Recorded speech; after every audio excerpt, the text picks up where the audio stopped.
In this example, we see an x prime and t's, which implies that we're looking for x as a function of t as our final answer. This is an initial value problem again, because we have a condition when x is 2, t has to be 1, and we also have a differential equation. We first note that it's first order. We only have x prime and no other higher derivatives. And we also note that it is linear. We have x prime, we have x, and all the t's, even though they're squared, things like that, there's no combination of the x's and its derivatives or powers or anything other than linear combinations of those. And what that means is we can use our integrating factor approach to solve. So first step is to put our equation in standard form. That is having the derivative by itself, which means we divide through by t, divide through the right-hand side also by t, and that would be our standard form. Our next step is to build our integrating factor. And you do have to memorize this formula. In this case, it's a multiplier, which is a function of t, and it's equal to e to the integral of what's in front of the unknown function. In this case, it's x, so 2 over t dt. So if we just focus in on that integral, we have 2 over t. The integral of that is 2 ln of t. That we can rewrite when it's a product. We can nest the exponents. The reason we do that here is because we want e and ln to be together. So we have e and ln, those are inverses, and we get back to t, and we still have the squared, so we end up with t squared. Next step, multiply the standard form by m of t. So our standard form is here. We're going to multiply it by t squared. So we'll have t squared x prime plus 2 over t squared times x equals 4t times t squared would be t cubed, that times that. And just rewriting that left-hand side a little bit would give us 2tx. And what we verify, and it's most obvious in this example compared to our previous examples, is that the left-hand side should be the derivative of a product. And yes, indeed. Oh, look, t squared. What's the derivative of t squared? 2t. What's the other function? X. What's the derivative of x? X prime. So we can rewrite the left-hand side without any transformation at all as the derivative of t squared x. If we did that derivative, we would get the left-hand side. Next, we integrate both sides. And when we do that, the integral and the derivative cancel out. We simply get t squared x. But on the right-hand side, we end up with the integral of 4t cubed dt. Should emphasize the integral here is with respect to the variable that we're differentiating with.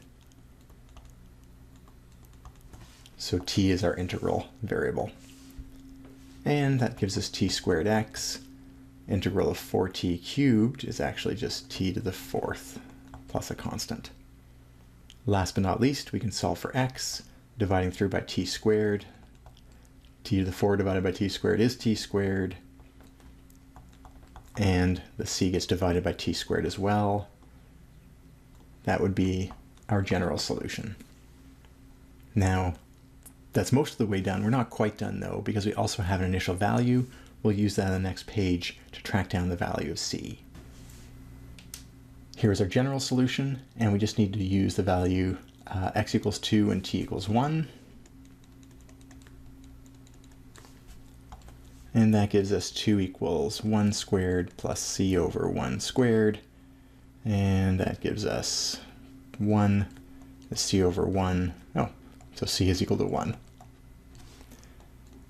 So x equals, going back to our general solution here, t squared plus 1 over t squared will satisfy this initial condition. We can even double check that. Yeah, we plug in 1 and 1, we get x equals 2, so that's perfect. That is our particular solution it is an individual solution that not only satisfies the differential equation, but also that particular condition on the value of x at one time point. As a quick follow-up, you can verify that the solution satisfies the differential equation and the initial condition. We've already checked the initial condition just on the last page. What is more helpful is just to make sure we haven't made an error in our integrating factor process. And we'll do that again with the general solution because that's the most helpful here. To verify, what we're going to do is plug this solution in, this proposed solution, into the left-hand side and right-hand side and make sure we get the same thing. To do that, we're going to need the derivative t squared 2t, the derivative of 1 over t squared. This is really c times t to the negative 2, so we'll have negative 2 c t to the negative 3. If that's the case, then the left-hand side of our equation, if this is a solution, the left-hand side would equal t times x prime. Let's write that as a fraction, plus 2 x's. There's our x. And we can simplify that a little bit. We'll have 2t squareds minus 2c over t squared plus 2t squared plus 2c over t squareds. And look at this, negative 2 of those, positive 2 of those. These are both positive, but that turns out to be okay because our right-hand side of our differential equation is also equal to 4t squared.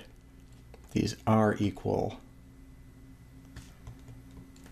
So x equals t squared plus c over t squared is a solution, or is the general solution to that differential equation.